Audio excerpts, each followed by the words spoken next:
Hello everyone and welcome back to the channel. My name is Dominic and in today's video we're going to be doing something a little bit different. So I came to the realization that on my channel I have never really spoken about how much of an anime and manga fan that I am, because truly I feel like it is something that I talk about in my everyday life, but I have never really translated that into a video here on the channel. And so I thought, why not make a video today of my manga TBR for the month of May. I have them all here in a nice little stack. They're a lot of first volumes of a manga of a certain series, but I do have some standalones in their own right that are not a series, they just are their own thing, but I'm gonna read them just the same. I think what I'm gonna do with these TBR videos in the future is I am gonna start with volume 1s of certain series, just to see if I like it, just to dive into what I am going to think about them, and then if I'm really enjoying the series, maybe in a future reading vlog or a future book review video, which I think I'm gonna end up doing, probably diving into the manga content, because I just want to start talking about it more, and I want to really reach out to that kind of community,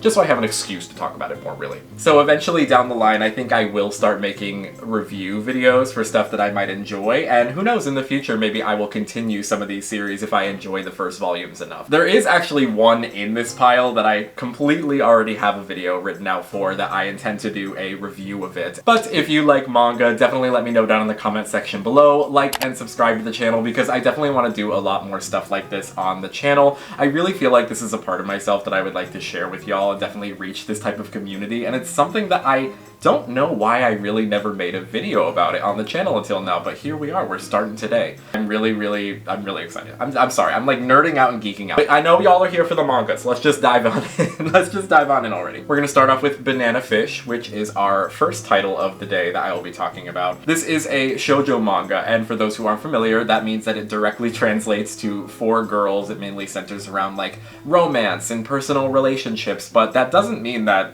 everyone can't read it. It's more just a genre than it is anything. I wouldn't let that dissuade you from ever picking up a certain manga if it's shonen or shoujo. Don't let that dissuade you from picking it up, because everyone can enjoy everything. I personally am very excited for this title because out of everything that I'm going to talk about today, I know the absolute least about this. I've heard that it's a drama, it's a thriller. I've heard that this takes place in New York City. It's about crime. I've heard that there's some LGBT stuff in it, which also is kind of the reason that I picked it up, not even gonna lie. But I'm very excited to delve into this. I've heard so many things about this from so many different people, and I really wanted to finally get my own opinion and finally check it out. I did eventually want to watch the anime for this, and if I ever do, I'll let you know, but I'm very excited to check this out. I'm very excited to get into this world of something that is gonna be dark and gritty and also a little bit of romance thrown in there. I think it's gonna be very intense, and I'm very excited to get into this. Up next is something that I am very excited to talk about. This is going to be the manga that I intend to make a full-blown video, possibly even a video series about, because it has truly been changing my life, and that is going to be One Piece. Now, I have just recently, a couple months ago, started watching the One Piece anime. I'm all caught up now, surprisingly. You'd think that it would take me way more than a couple months because of how many episodes there are, but truly, I have been obsessed to an unhealthy degree with the anime. Like, it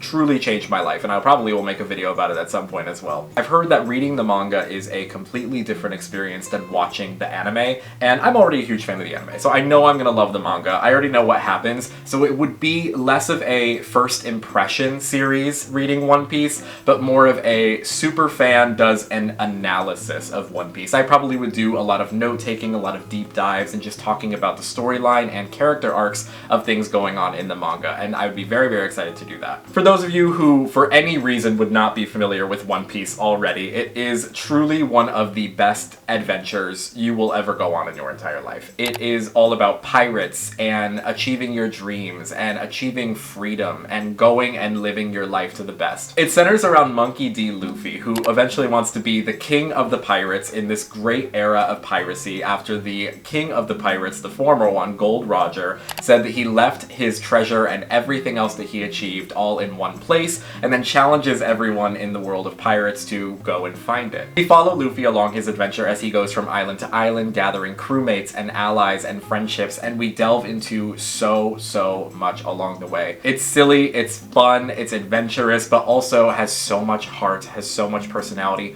and so much meaning and depth that I was not expecting from a show about pirates. So I'm really hoping that the manga has all those same feels, and reading it I'll probably cry and get heartaches all over over again. So I'm very, very excited to read it, and definitely look out for this video coming soon. Up next, I wanted to talk about One Piece first because we have another One Piece genre here, and that is going to be One Piece Shokugeki no Sanji. Now, this is One Piece related. Yes, obviously it has Sanji on the front, it has One Piece on the front, but it actually has relations to Food Wars as well. Food Wars, or Shokugeki no Soma, is another one of my favorite manga and anime of all time. The food is incredible. It is a cooking anime and manga to where it is these kids in the most elite culinary school in all of Japan, and the food just looks immaculate. Truly, watching the show, my mouth was watering. And then I got the manga, and my mouth was also watering. Also, what I love so much about it is in some of the manga, I believe you get some of the recipes for making the food, and I have personally made some of the food from Food Wars before.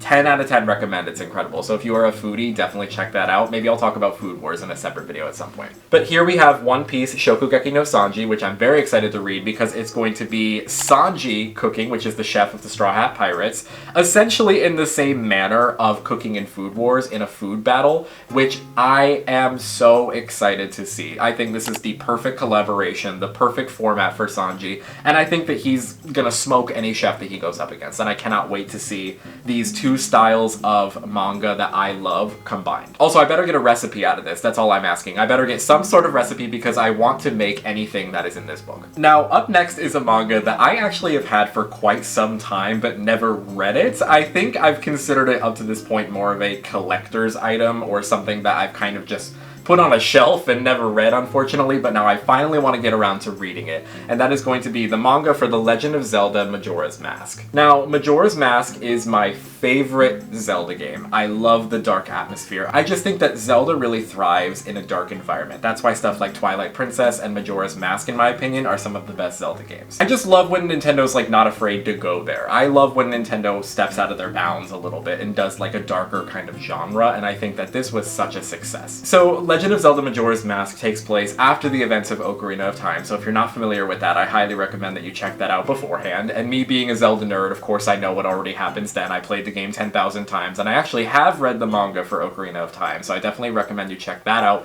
before you check out Majora's Mask, because it is a little bit of a sequel. Majora's Mask takes place after the events of Ocarina of Time, and Link heads off to the world of Termina, which is another land outside of Hyrule, and everything just starts going wild. Link comes across this imp in the woods who has Majora's Mask, which is this cursed item that was found by this creepy mask salesman, which if you've ever seen him before, you know exactly why he is creepy as all hell. But he stole Majora's Mask from this mask salesman, and now has kind of taken control of his body, and he's become like completely evil and taken over. He turns Link into a Deku Scrub, which I actually have a little bit of a figurine here of it, if you can see that. I am such a big fan of Majora's Mask that I have this little figurine. So he turns Link into a Deku Scrub and kind of just leaves him in the woods, and he has to just figure stuff out. Link eventually arrives in Termina and meets up with this creepy-ass mask salesman, and eventually the mask salesman tells him, if you're able to get back my Majora's Mask from Skull Kid, then I will turn you back from being a Deku Scrub into a normal person. Of course, there is a lot more stuff that goes on than that. I mean, there wouldn't be a full-blown video game of this if there weren't more, so I won't spoil any more than that, but I know that I'm very excited to read it because I already know what happens, I already know the whole storyline. I love it for a reason, it's one of my favorites. Up next, we have a manga for an anime that I have watched and love very, very dearly, so I wanted to check out the manga for it, and that would be Komi Can't Communicate. Now, Komi Can't Communicate is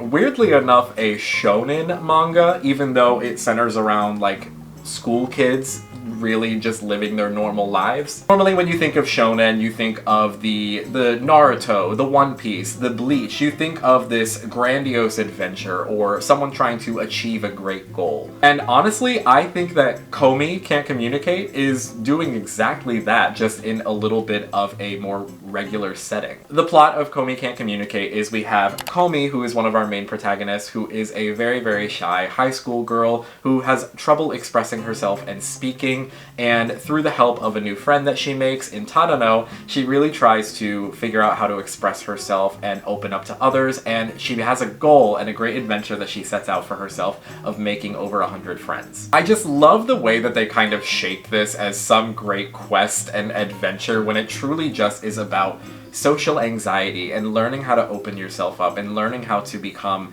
more comfortable not only with others but kind of within yourself at the same time. I'm very excited to read this, and I know that one of the very first scenes in it is going to be very emotional and heartbreaking. I won't spoil it, but you definitely should check this out yourself. If you are anyone who may struggle with the same thing of being shy or feeling like you don't belong or fit in with others, definitely check out this manga and the anime as well. I think that it's really, really good and has a lot of great heartfelt lessons, and it's just really fun to read and watch. The next manga that we're going to be talking about today is actually something that I'm very, very excited to check out, and honestly, I don't even really know how to describe this plot or what is happening in this to you, but we're going to be talking about To Your Eternity. Now, To Your Eternity is a wild plot from what I've heard. Essentially, what I've gotten from this is some godlike figure drops this sentient orb down to Earth, and this orb can essentially keep learning and growing based on the experiences that happen to it down on Earth. So what's very interesting about this manga from what I'm hearing is that it is kind of watching a main character grow from essentially point zero. We're seeing this orb that first transforms into a wolf, and then the wolf later transforms into a human boy. And we're seeing this orb that starts from zero knowledge, knows nothing of the world, knows nothing of human emotion, and grows into a person just purely based on the experiences that they are living through just being dropped down onto Earth. I think the plot of this is so intriguing and so interesting because it really makes you think, if you were just plopped down in the middle of Earth and didn't know anything about anything of what was going on, or human feelings or emotions or experiences, like, how would you react to certain things and what would you learn from them? Your Eternity, I think, raises a lot of questions about life and humanity and just a lot of things that I'm really excited to read about and experience. And obviously I think it's going to be a very heart-wrenching story, but I think it's going to be very meaningful as well, and so I'm very excited to check this out. I know there's an anime for To Your Eternity as well, and who knows, maybe if I love this enough, maybe I'll check it out, who knows. And for our last manga that I wanted to talk about today for my May TBR is going to be Fruits Basket. I have the collector's edition right here, which essentially just means I think it has more than one volume in it, kind of like my One Piece one that I have. Fruits Basket is so much emotion and heart, and like, it is, I don't even know how else to describe it other than it's slice of life, it's romance, it's comedy, it's coming of age. Like, there's so many amazing things about Fruits Basket that I could say, and I'm very, very excited to read it. This is another one where I have seen the anime, but I'm finally checking out reading it. And I think that's honestly a trend for a lot of these that I happen to be reading, is it happens to be something that I have watched but never read, and I want to see if I feel any different about it or if I feel the same about it, and I'm very, very excited to do so, honestly. Have y'all ever done that? Have y'all ever either started with the manga and then watched the show, or watched the show first and then read the manga? Like, I think that it's really kind of fun to get the two different perspectives, even though it's the same source material. They are and can be very different. For Fruits Basket, we center around our main character, Toru Honda, and she essentially is having her life thrown for a loop when her mother passes away, and she's kind of out living on her own, working her own job as a high school girl. And she eventually gets found one day by this family, the Somas, and they kind of take her in because she's just living by herself, and so they take her into their home, and she realizes the Soma family's secret. That secret being that certain members of the Soma family, when touched by the opposite gender or experience high levels of any kind of emotion, will turn into the animal form of an animal of the zodiac. It sounds like such a weird, out there concept and gimmick, but trust me, it is honestly great. I think it's amazing, and it really delves into a lot of important subjects and a lot of hard-hitting things as well. There's a lot of complex characters in Fruits Basket that I very much appreciate. I think the emotions and the topics that Fruits Basket tackles are so important. It talks about self-doubt, it talks about abuse, it talks about anxiety, it talks about familial relationships and the importance of chosen family as well as blood family. Fruits Basket is one of those things that I guarantee you, if you read it or watch it, that there is at least one character's story or what they're going through that you can relate to and find kind of this relationship with the character, because there are just so many people going through so many different things. So yeah, I am very excited to check this one out and read it. So there you have it. Here is my TBR for May and all the things that I intend to read this month. Like I said, if there are any in here that I really enjoy, maybe in a future video I will talk about the series or the next volume, but a lot of these are the first volumes just to see if I'm interested in the series or checking out if I want to continue reading the series because I loved watching it so much. Also, like I mentioned, definitely check it out and wait around to see the One Piece review video that I'm going to be doing sometime soon. I'm going to be reviewing volumes 1 through 3 of One Piece, and I could not be more excited. I'm already note-taking and doing a whole bunch of preparations for that, so definitely check it out. If you are a One Piece fan, it's going to be good. It's going to be exciting. I'm very excited for it. Thank you so much for watching. I know this is a little bit of a different video for me. I haven't really talked about the anime and the manga, and I know kind of leaning into the booktuber side is a little bit different for me, but I don't know, I'm very excited because this is another aspect of my personality and another kind of thing about me that I would love to share with y'all. So thank you so much for watching. I hope you enjoyed. Let me know down in the comment section below, have you read any of these? What are your feelings on these? And definitely let me know as well if there are any of these that you would like to see me talk more about in the future. Once again, thank you so much for watching. I hope you enjoyed, and I will see you in the next video. Bye-bye!